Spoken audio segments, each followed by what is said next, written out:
IPL 2023 से जुड़ी हमारी पिछली दो वीडियोस में हमने बात की थी सभी टीमों से एक ऐसा बल्लेबाज और एक ऐसा गेंदबाज जो कि उनकी टीम के लिए अपने डिपार्टमेंट में सबसे इंपॉर्टेंट और सबसे इंपैक्टफुल रोल निभा सकता है। लेकिन इस वीडियो में हम डायरेक्ट मुद्दे पर आएंगे और बात करेंगे सभी टीमों में से एक ऐसे खिलाड़ी की जो कि अपनी रिस्पेक्टिव टीम्स के लिए एक्स फैक्टर की भूमिका निभाने वाला है, यानी कि उस टीम की जीत और हार में वो एक खिलाड़ी बहुत बड़ा अंतर डाल सकता है। और सिर्फ इतना ही नहीं, उस खिलाड़ी में हम देखेंगे कि हारे हुए मैचों को जिताने की क्षमता उसके अंदर कितनी है और उसके साथ साथ पास्ट में उसने क्या इस तरीके के कारनामे किए हैं, क्या आईपीएल 2023 में वो इस तरीके के कारनामे कर सकते हैं। सारी चीजों को मैंने अंडर कंसिडरेशन लिया है, तो बहुत ही मजेदार और इंपैक्टफुल और एक्स फैक्टर वाली वीडियो होने वाली है। तो अगर आपने अभी तक चैनल को सब्सक्राइब नहीं किया है, make sure to click on the subscribe button and press the bell notification, ताकि इस तरीके की मजेदार वीडियोस आपसे बिल्कुल भी मिस ना हो। And without further delay let's begin with the video.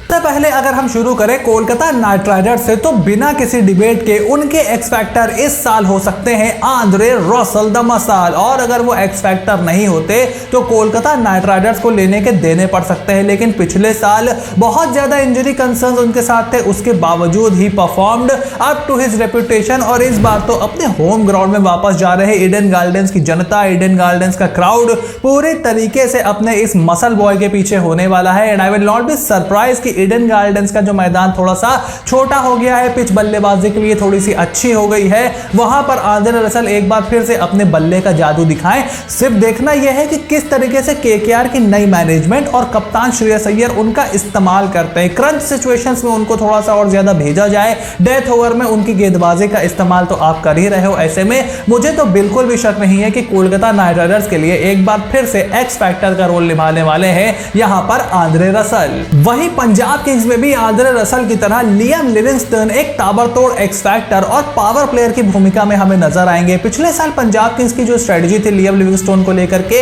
वो मुझे बहुत ज्यादा पसंद नहीं आई थी। लेकिन उसके बावजूद Liam batted out of his skin, क्योंकि आप उनको स्पिन गेंदबाजों के सामने भेज रहे थे, which is not his strength. अगर आप इंग्लैंड को देखो तो या तो वो बिल्कुल उनका टॉप ऑर्डर में इस्तेमाल करते हैं पावर प्ले में डिस्ट्रक्शन के लिए, या फिर उनको बिल्कुल लोअर डाउन दी ऑर्डर भेजते हैं नंबर 6 पर, ताकि वो पेस बॉलर्स का सामना करें। नंबर 4 नंबर 5 पर थोड़ा सा ट्रिकी हो जाता है। लेकिन उसके बाद लियम लिविंगस्टोन ने बहुत ही बेहतरीन परफॉर्मेंस की थी। इस बार इंजरी कंसर्न्स उनके साथ जरूर है और पंजाब किंग्स होप करेगी कि फटाफट से फिट होकर लियम लिविंगस्टोन अपनी टीम के साथ जुड़ जाए। उसके बाद अगर हम चले दिल्ली कैपिटल्स की तरफ, तो यहां पर ऋषभ पंत की इंजरी के बाद टीम में एक्स फैक्टर की बहुत ज्यादा कमी थी। मेरे हिसाब से कप्तान पंत ही अपनी टीम के सबसे बड़े एक्स फैक्टर थे। लेकिन उनके बाद मेरा मानना है कि इस सीजन के कप्तान डेविड वार्नर ही अपनी टीम के सबसे बड़े एक्स फैक्टर होने वाले हैं। बिकॉज उनकी जो जोड़ी है पृथ्वी शॉ के साथ सलामी जोड़ी, वो 6 ओवर में ही मैच ऑपोजिशन से पूरा का पूरा छीन लेती है। अगर आप 180 185 190 चेस कर रहे हो,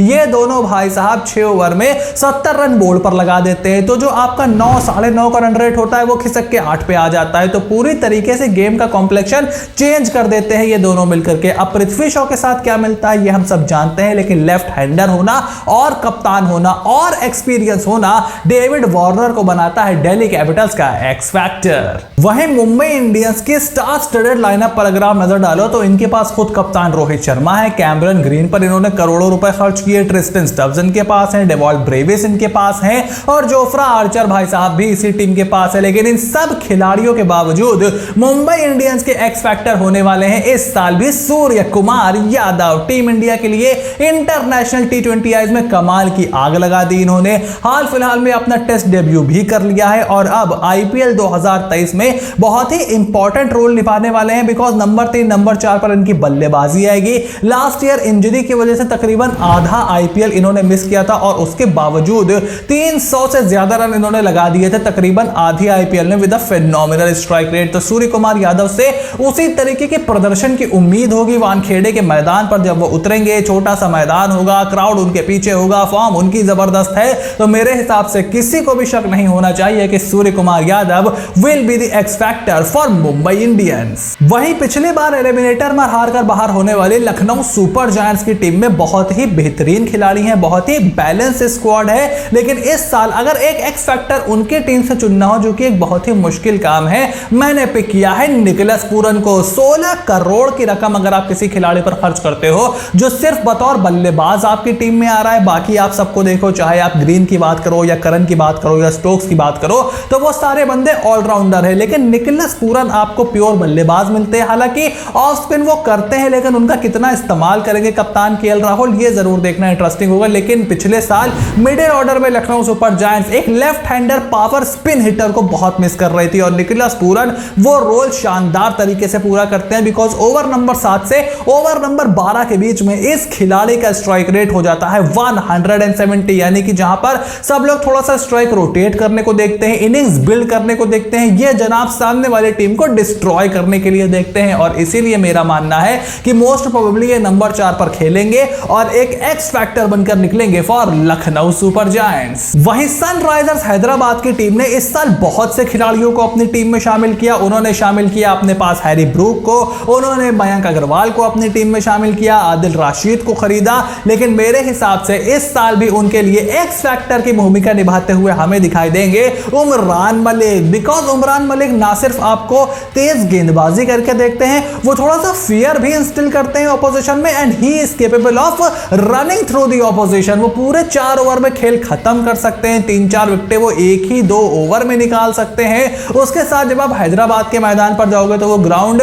ट्रेडिशनली थोड़ा बड़ा भी है, तो उनको बहुत ज्यादा लंबी हिटें मारना यहां पर आसान नहीं होने वाला है। देखना होगा कि वो वहां पर कैसे फेयर अप करते हैं, और जो भी धाकड़ बल्लेबाज इस टीम के पास हैं, जो भी एक्सपीरियंस गेंदबाज इस टीम के पास हैं, उसमें ये थोड़ा सा पावर प्लेयर आकर के अपनी रफ्तार से सामने वाली टीम को काफी परेशान करता है। तो मेरे लिए एसआरएच के एक्स फैक्टर यहां पर होने वाले हैं उमरान मलिक। वहीं डिफेंडिंग चैंपियंस गुजरात टाइटंस की अगर हम बात करें तो इनके पास भी कई अच्छे खिलाड़ी हैं। खुद कप्तान हार्दिक पांड्या एक बहुत ही बड़े दावेदार हैं एक्स फैक्टर बनने के, लेकिन हाल फिलहाल में वो थोड़ा सा बैकग्राउंड में चले गए हैं। उन्होंने थोड़ा सा धोनी की टैक्टिक्स अपनाई है और उनका मानना है कि वो टीम के बाकी खिलाड़ियों को आगे करेंगे और खुद थोड़ी सी ज्यादा जिम्मेदारी लेकर के खेलेंगे। तो मेरे हिसाब से इस साल गुजरात टाइटंस के एक्स फैक्टर एक बार फिर से होते हुए हमें दिखाई देंगे राशिद करामाती खान। बिकॉज राशिद खान को देखिए, आप ना सिर्फ अब गेंदबाजी बल्कि बल्लेबाजी में भी उनसे एक्सपेक्टेशन ज्यादा बढ़ गई है। बहुत ज्यादा नंबर 7-8 पर ऑप्शन खुद को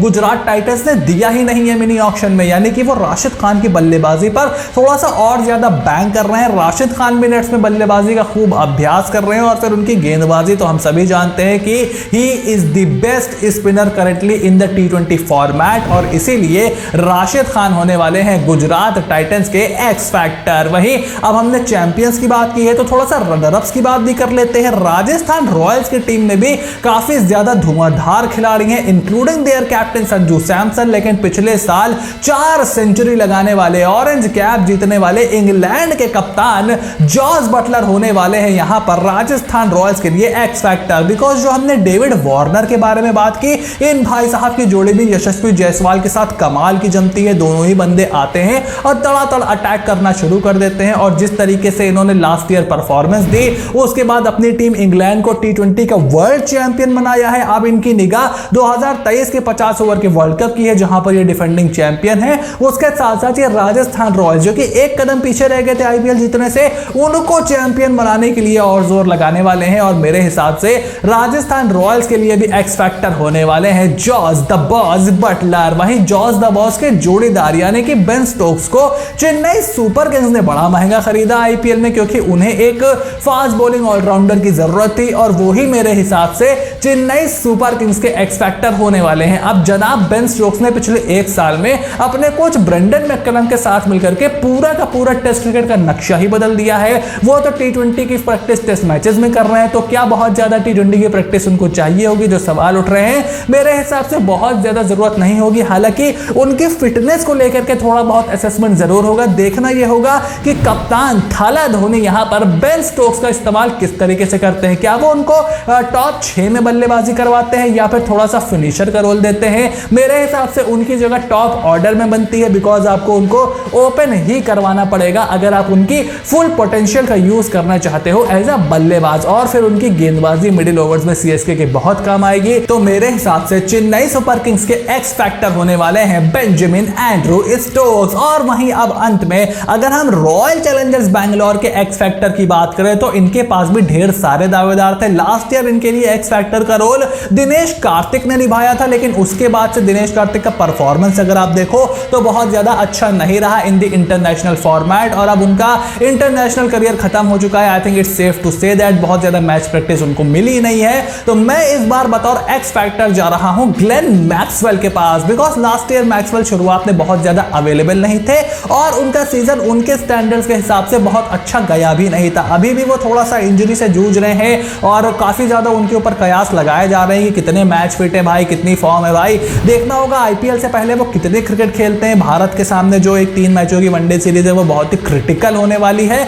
लेकिन ना सिर्फ अपनी बल्लेबाजी बल्कि अपनी गेंदबाजी से भी वो रॉयल चैलेंजर्स बैंगलोर के बहुत ज्यादा काम आने वाले हैं। और इसी एक्स फैक्टर का रोल उन्होंने 2021 में निभाया था, और इसीलिए रॉयल चैलेंजर्स बैंगलोर के एक्स फैक्टर मेरे हिसाब से इस साल होने वाले हैं ग्लेन मैक्सवेल। तो अब इस पूरी वीडियो पर आपका क्या ओपिनियन है? Make sure to write it in the comment section down below कि आपके हिसाब से किस टीम का एक्स फैक्टर से आप अग्री करते हो, या फिर कोई और खिलाड़ी है जिसको आप अपनी फेवरेट टीम का एक्स फैक्टर बनाना चाहते हो। जो भी आपका ओपिनियन हो कमेंट बॉक्स में लिख करके जरूर बताइएगा। आई होप वीडियो आपको एंटरटेनिंग और इन्फॉर्मेटिव लगी होगी। अगर ऐसा है then make sure to click on the subscribe button, press the bell notification, become part of the family, because IPL 2023 से रिलेटेड बहुत ही मजेदार कंटेंट मैं आपके लिए प्लान कर रहा हूं। हाई फाइव पॉडकास्ट के लिए कोई बहुत ही सीरियस गेस्ट हमने लाइन अप करके रखे हैं, so you have to stay tuned for everything that is coming your way, and I will see you soon in the next video।